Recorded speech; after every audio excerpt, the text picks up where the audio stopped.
Right, we're back after what was quite a damaging episode. I can remember saying in my intro that my party aren't suicidal. Well, that didn't last very long, did it? We rushed into this room here, fought 4 kobolds, 1 escaped into this room, we rushed after it and fought 9, and very nearly lost some of our party members. Right. So we left, we came back again, and we've decided to go back into this room, and we have this corridor in front of us, or this door down here. Well, I suppose we can always listen to the door. And Liz hears kobolds. Yes, there's a sound of kobolds talking and laughing. Right, now the temptation is just to go in there and finish them off. Well, why not? That's what we have to do. Right, now this door won't be stuck, because as I said the last time, even though the dungeon says lots of doors are stuck, in this kobold lair, the kobolds are constantly going to be going to and fro. So we're going to shut our lantern and slowly open the door and look in. And sure enough, we see 2 kobolds playing a game and 2 kobolds resting in bunks. Have we been good enough to open the door and not attract attention? In other words, surprise. And there's mutual surprise. So we thought we were being careful and slowly opening the door, but we're not that good. Right, so who gets initiative? And they get initiative. So not only are we useless at opening the door and trying to get the surprise on them, but we aren't even quick enough to react, or they're faster. So they attack. There's 2 sleeping, there's 2 playing, and there are 2 sleeping, which means the first pair who were awake get to attack, the second pair don't get to join in until next round. So let us begin our combat. Kobold 1 on Ben, misses. Kobold 2 on Donald, misses. Right, Malin is going to hold off on the spells. There's only 4 of them. He can hold the lamp, and we're going to have missile rounds. That's Liz, who gets a short range bonus plus a dex bonus is 10, and she misses. That's AC 9, they have 7. Sylvia misses. Donard hits and takes out 1 kobold. Ben misses, and our retainer, Carrick the dwarf, misses.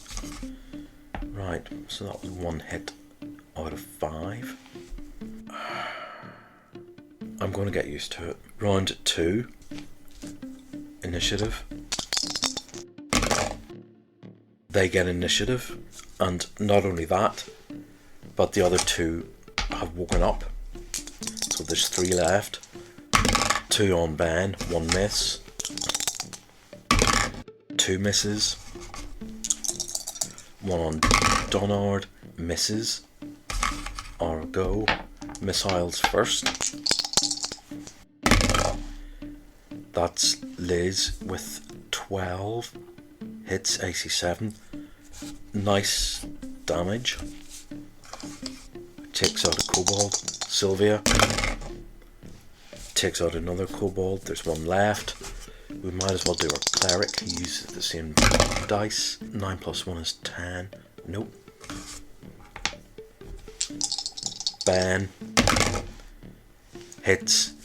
Does 1 damage, but plus 2 bonus is enough to take out that kobold. Right, so that's 2 rounds over with. We look and examine the room. Rest and search. Right, now the kobolds were gambling, They were busy playing a game involving a rat, an apple core and a pair of sticks. The wager between the kobolds amounts to 27 gold pieces and a blue quartz worth 10. Very nice. Liz pockets that. And we've got two options. We've got another door here, or we go back to the mess hall. And we're going to listen at this door.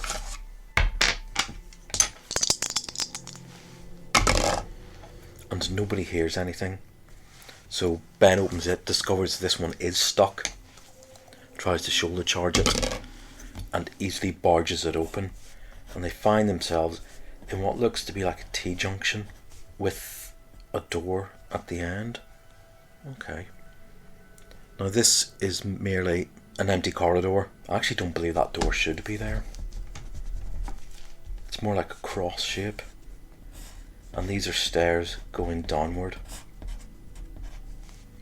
Now they don't want to go down the stairs, but there's a door here into room 59.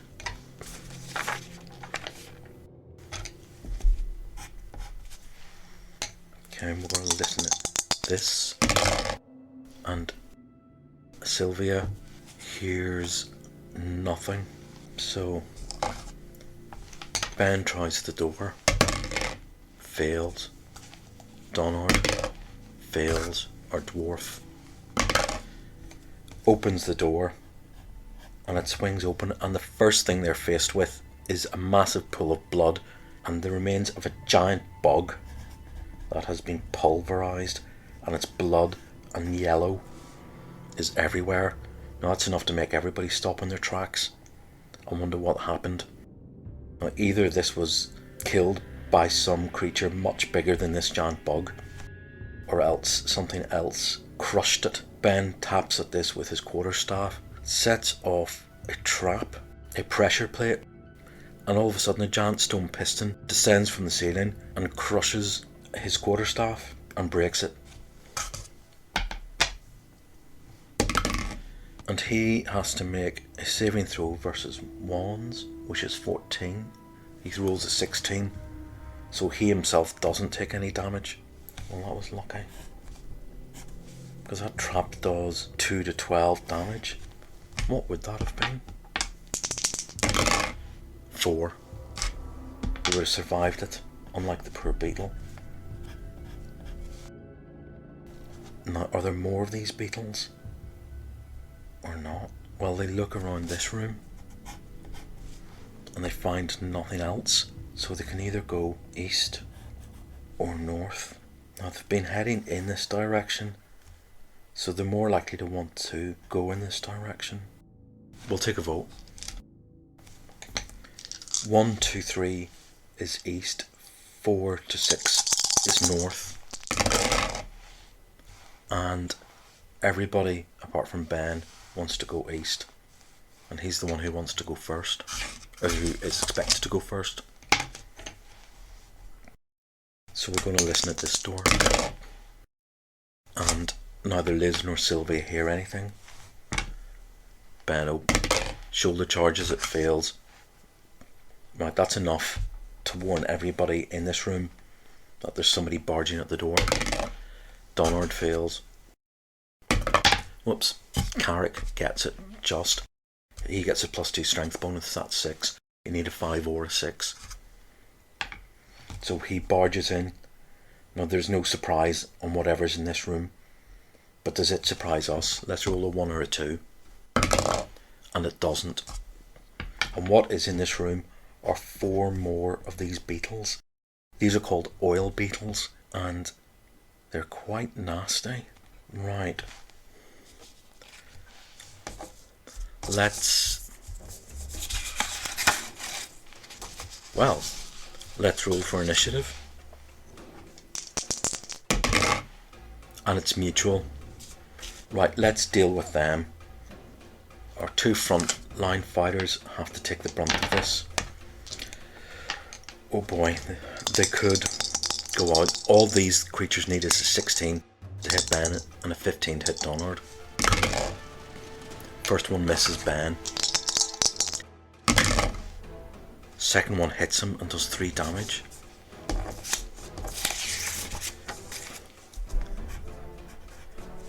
plus special, which is that fairy oil lowers his hit rolls by 2. First one on Donard hits him and does 5 damage. The second one on Donard misses. Right, it's our go. These things have already packed a bad punch. Magic first. Malin casts his sleep spell. Right, 2d8. Go to sleep. What does that look like? It looks good. That's 9. They have 2 hit dice each. Times 4 is 8. 9 covers that. They all fall asleep. And then it's up to everybody else to go in and finish them off, as they do. Right. That's our first meeting with oil beetles. And it goes pretty badly. Right, so we'll go into this room carefully and search it. I'm no longer going to talk about the slow speed that we walk at, or while I talk about searching rooms. Searching rooms at this speed is going to be presumed. I'm sure that's okay. And what is in this room with the oil beetles?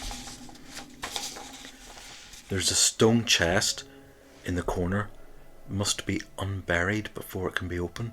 Okay, so I'm guessing that this is a half buried. It probably looks like some sort of little casket, stone casket.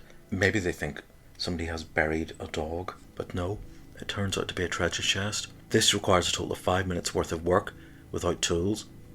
Okay, well 5 minutes, that's nothing. We have to wait for Ben to recover from his burns, and that takes a long time. Inside the chest is 500 gold pieces. Excellent. A stone orb. Now we know there's a statue here with a missing orb, and the orb is the key. And a pair of elven boots. Right.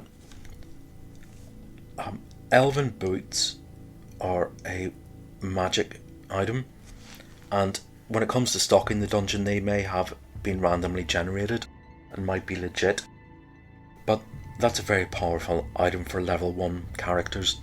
They offer you a 9 out of 10 chance to walk unheard. That's a 90% chance to basically move silently. I think you have to be a level 20 thief before you can get that, so that's a bit OP. I'm going to downgrade that to plus 10 to move silently. That seems a bit more level 1, but still an amazing treasure. And it means we have this orb, and we can go back all the way there and see what this key is. And while we do that, it will give Ben time to recover from his burns. Oh, and Donard too, he got hit. Oh, it actually takes 24 hours. Well, we won't be recovering from that very easily. So we're going to take our time and we're going to walk all the way back at a bit of a faster speed because we've cleared this out, but it will still take us at least 20 minutes of carefully going through this dungeon to go back into this room. We put the orb into the statue's hand, and what do we find? And what they find is, well, who does the honours? I suppose it's up to Ben. The orb is placed into the outstretched hand of the statue. A small section in its chest slides open, revealing a hollow cavity. Inside this hole is an ancient sword +1 wrapped in an oilcloth, and a scroll with the 2nd level magic user spell, Invisibility. Well, Ben takes out the bundle of cloth. He knows what oilcloth is, and when he unwraps it, inside is this sword, which has obviously been taken great care of in the oilcloth. Malin takes the scroll. He can't read it yet. That will require a read magic. Now, Ben thinks obviously the sword was hidden there for a purpose, so it might have some sort of special abilities, and he wants to know, is it magic? And it's this time when Malin declares that he has indeed got a wand of magic detection, and so he takes out that wand, waves it, and not only does the sword glow, but the boots glow as well.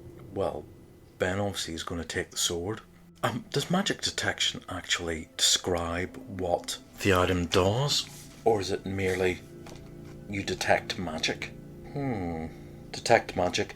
When this spell is cast, the magic user sees all magical objects. The effect will not last very long. No, it just says magic items glow, but it doesn't actually say what they do. How do you actually find out what a magic item does then? I suppose the DM just tells you. Okay. Well, there doesn't seem to be any kind of identify. I'll look into that. But anyway, Ben takes his new sword and he's very pleased with it. And the party are here. And they decide to continue on adventuring. Our health is not that good. Ben is down to 5 and Donard's down to 3. Donard wants to take the back line. He's never done that before and use his sling. Ben's got 5 HP. He hopes he'll be okay. So we're gonna walk very cautiously through this kobold lair. And the only place we haven't been is straight ahead. So we go straight ahead and Malon's lamp starts to flutter, and lo and behold, he needs to change for another flask of oil. And the good thing is we've got about 4 left. So we find a little door here. Let's listen.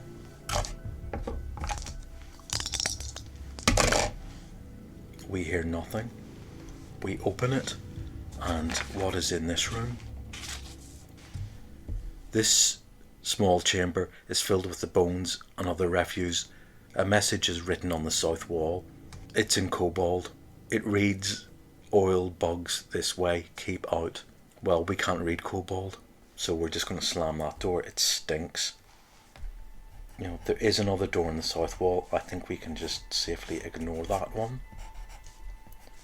And we have to slowly make our way here to this junction, and we look north.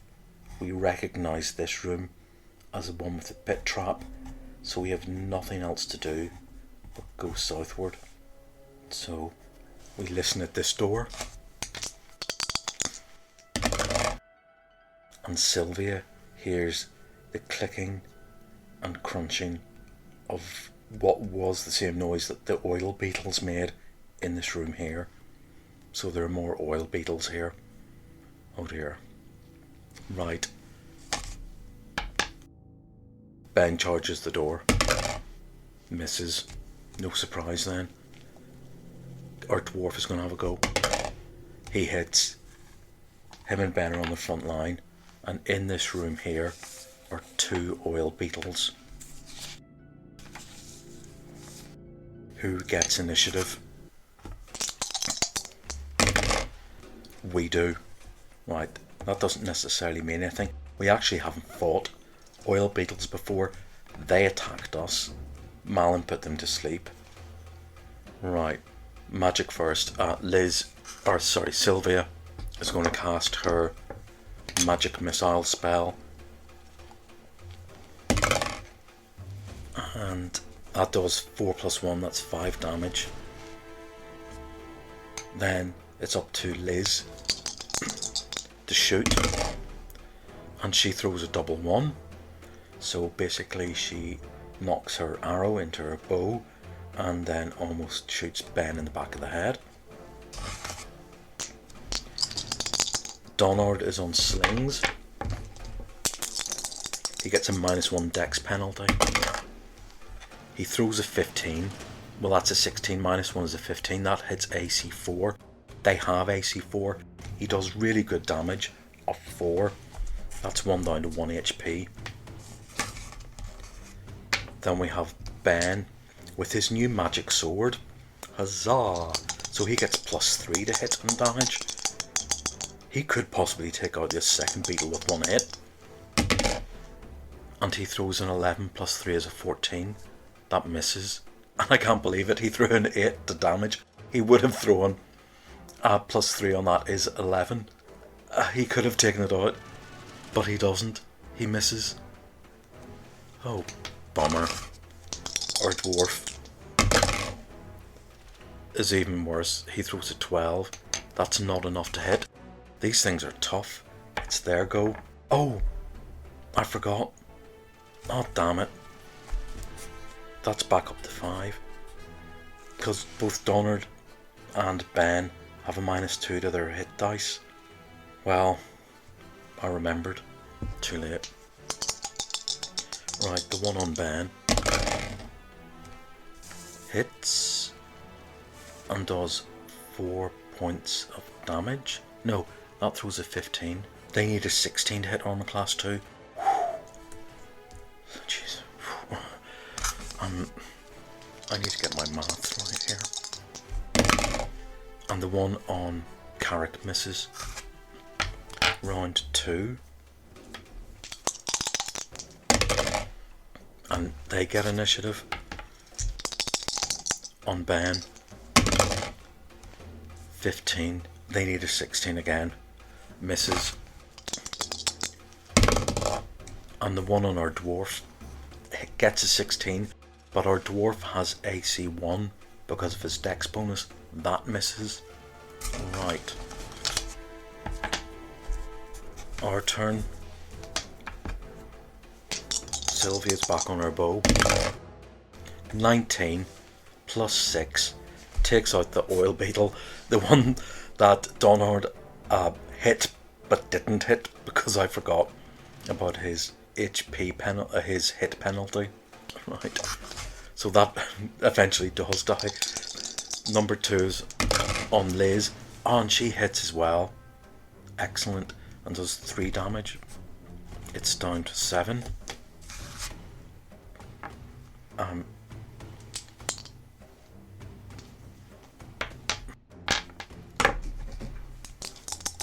Donard with his sling misses.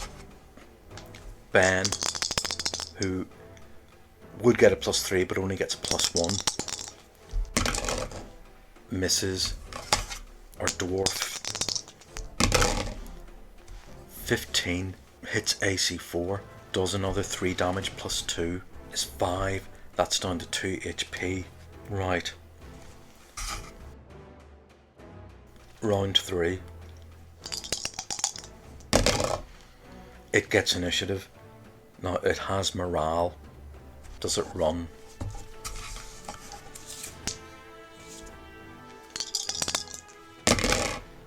It doesn't, it fights on. This is the one that's on our dwarf. And it misses. Bloody hell, I would have killed him. Right. Liz hits, 4 damage, kills it. 2 dead oil beetles. Nice. Bet they wish they were crushed by this piston. At least it would have been short and sweet for them. So we're going to examine this room. And we find that there's nothing in this room, but these stairs lead back up to the upper floor of Castle Mistamere. So we could have actually encountered these things as the first monsters on this level had we decided to take these stairs and not those stairs. Now there's a door here to the south, and we might as well listen at it. Whoops. Nobody hears anything. Right. Ben tries it. It's stuck. He shoulder bashes, misses. Our dwarf hits, opens it. Our dwarf is certainly earning his retainer's worth.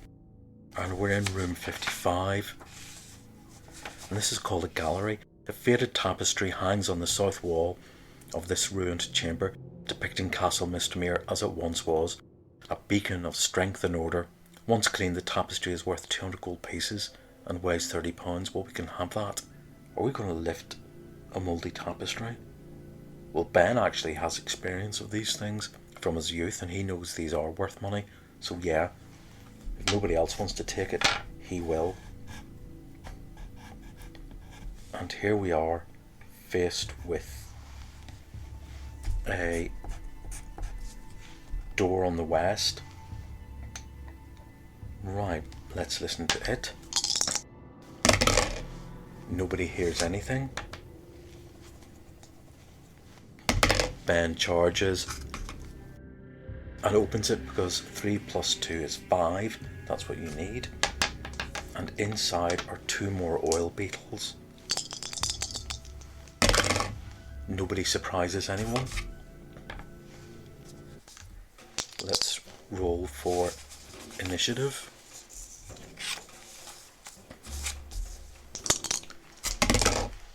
They get initiative. Not happy. The one on Ben misses. The one on our retainer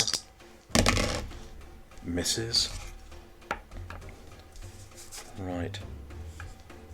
Donard with a sling misses. He hasn't ever really used a sling, and it shows.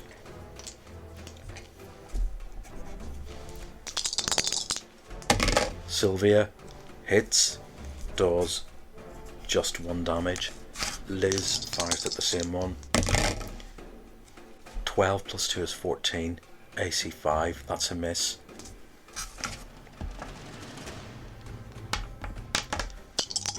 Ben misses.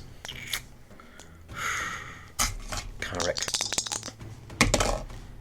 hits and does 3 damage. Round 2.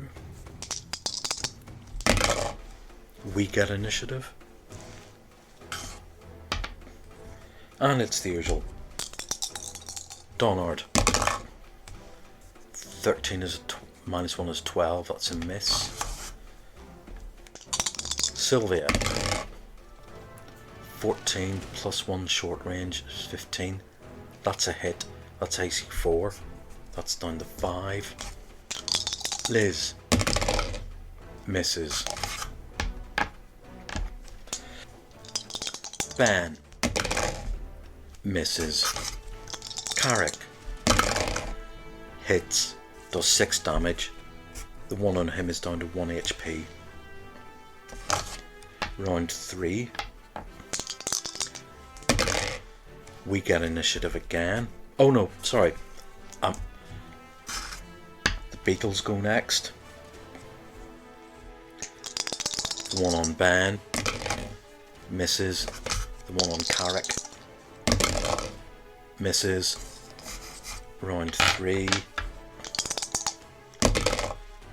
Mutual. Let's do them first. Do you know how many times we've had mutual initiative? It's always gone really badly. The one on Ben misses. The one on Carrick misses. Okay, that didn't go too badly. These beetles are not in a good way. One has 5 HP left. Let's see if Donard can actually use a sling. 13 minus 1 is 12. Nope. Sylvia with a bow. 14 plus 1 is 15. Hits AC 4. Does 2 damage. Still has 3 left. Liz is on that one. Misses. Ben is on that one. Misses. Carrick is on the other one. It has 1 HP left. 20. Cleans it out. Round 4.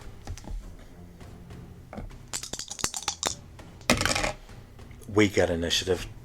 This thing has 3 HP left. Somebody has to kill it. Donard throws a 15 minus 1 is a 14. Misses.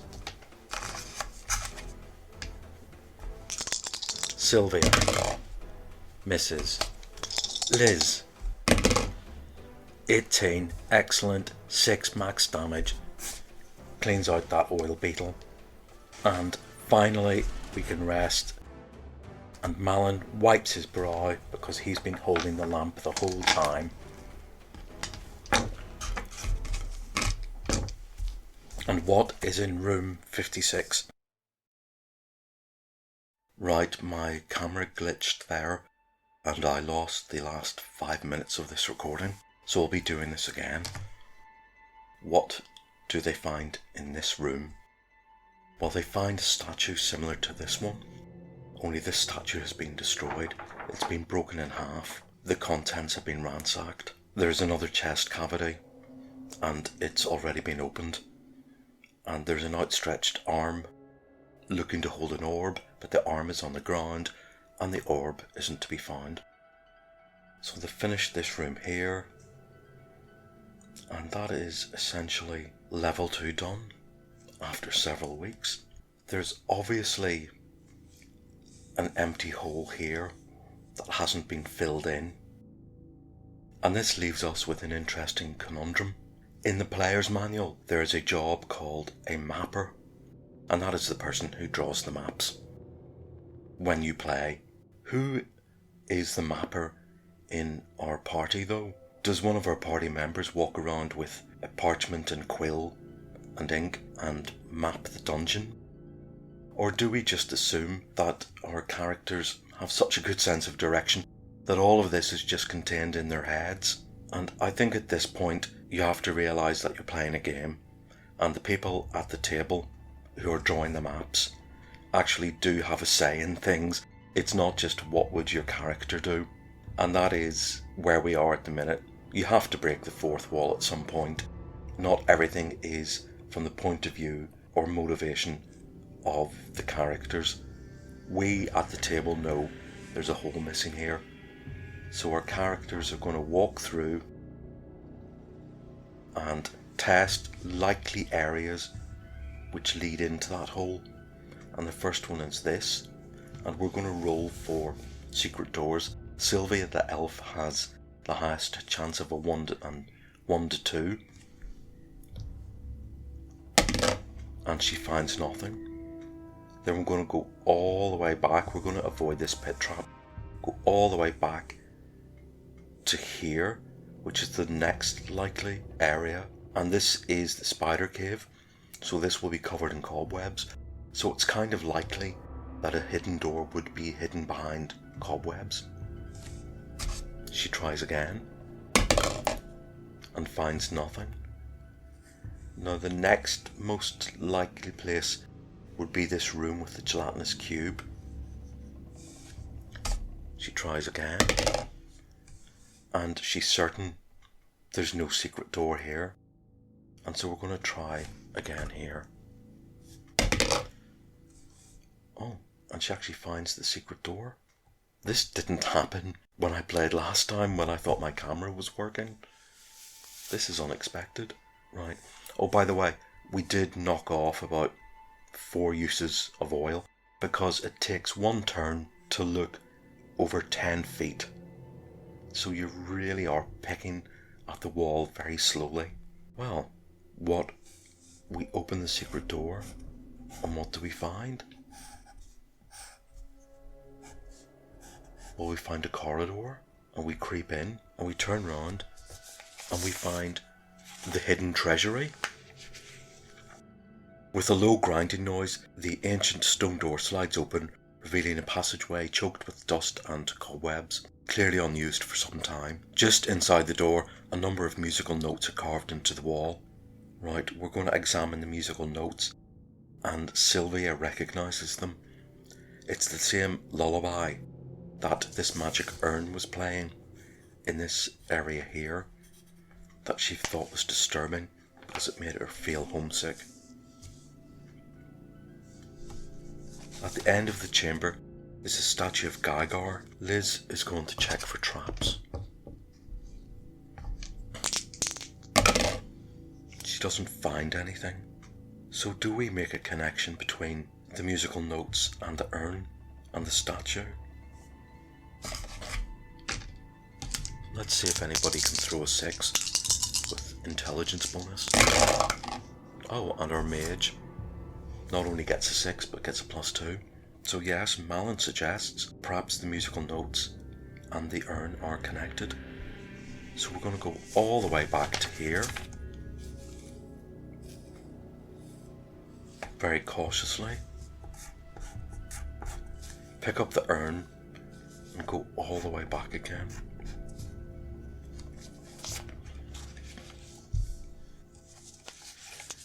And the urn sings the notes on the wall. So we walk into the room. There are 2 iron chests, and the chests are bolted to the wall. So we have to open these chests and take what there is. In the chests are 1,000 copper coins, which is a lot of weight, and it would actually slow us down, so we're not going to take them. 2 with 100 silver pieces, so that's, I'm guessing, is 200 silver pieces, not 50 each. 2 with 100 gold pieces, very nice. And 1 with 50 platinum pieces. The other chest contains a halfling-sized suit of chainmail +1, 2 potions of healing, a scroll with a 3rd level magic user spell Fireball, and a scroll with a 1st level magic user spell Protection from Evil. I'm going to make a roll here.